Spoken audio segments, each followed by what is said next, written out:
What's your morning routine look like, mate? Because you've got a wife, you've got young Frankie. So I'm assuming it's probably a little bit different to mine. Yeah, I'm just sitting back going... Frankie's like 1 now, right? Yeah, she just turned 1. My morning routine's extremely different. I do try and have a morning routine, but with anyone that has children knows that sometimes that just gets thrown upside down and really sometimes you can't do anything about it. But I don't set an alarm, but I wake up anywhere between 6:30 and 7:30 a.m, just depending on where Frankie wakes up. If she wakes up earlier, I'll get up earlier. The first thing that I like to do when I wake up is my morning Wim Hof breathing. So I'll get Frankie up, I'll bring Frankie to Mum. Mum will give her a little bit of a feed and I'll run into the living room. We've got a little area where we get some morning sun into our little sunroom. I sit there as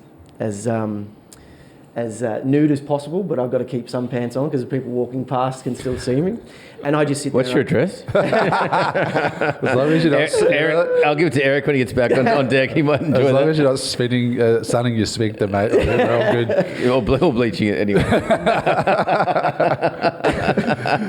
And then I basically sit there and do morning breathing. So I'll do 3 rounds of 30 deep breaths. And then I'll do a round, and I'll hold my breath for as long as possible, usually 2 minutes, 2.5 minutes.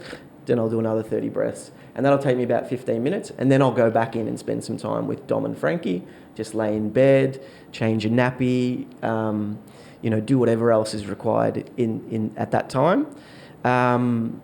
I then like to have a coffee with Dom, so I'll have my decaf because at the moment I'm not doing caffeine. I'll put my MCT oil in it, and they'll eat breakfast. I usually fast.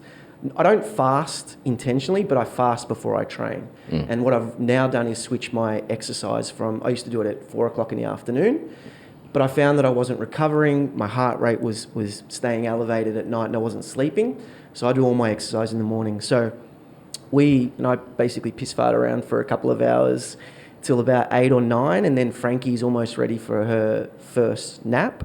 And then when she goes down for her first nap, I'll do my workout. So I'll either do a ride on the Peloton, I'll either do a weight session, or I'll go for a walk at bare minimum. And then, I do that. I have my first meal after that, which is usually a smoothie with all the good stuff. And then I'll start work anywhere from 11 till 12, maybe sometimes even 1 p.m.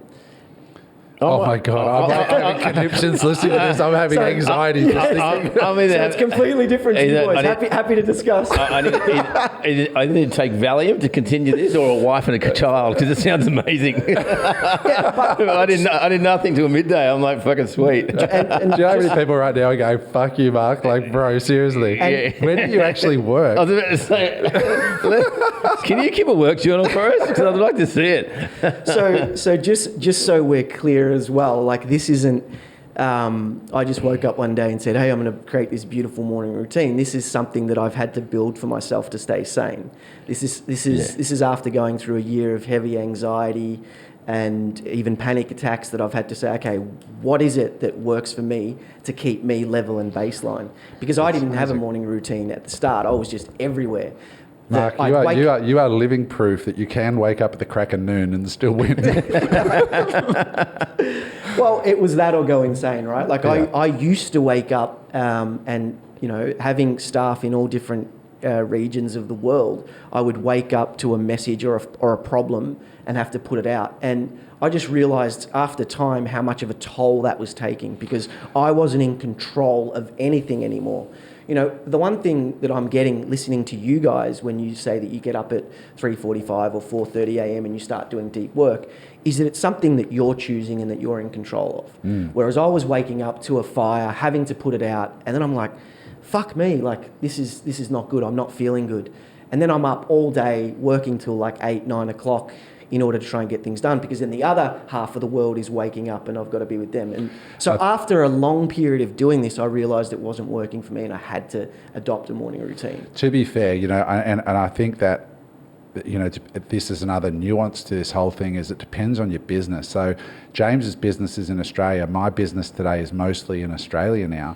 And the business, like my American business, is 10 years old. So I'm not managing anything day to day. But when I was building an Amazon company, or when I had my animation business and living in Los Angeles, I was dealing with Indian time, Australian time, American time, and that's a real thing for a lot of modern entrepreneurs because they're selling in American marketplaces or European marketplaces. And if your business is like that, you get up in the morning so you can catch the Americans, and then you got to stay up after 5 to catch the Europeans.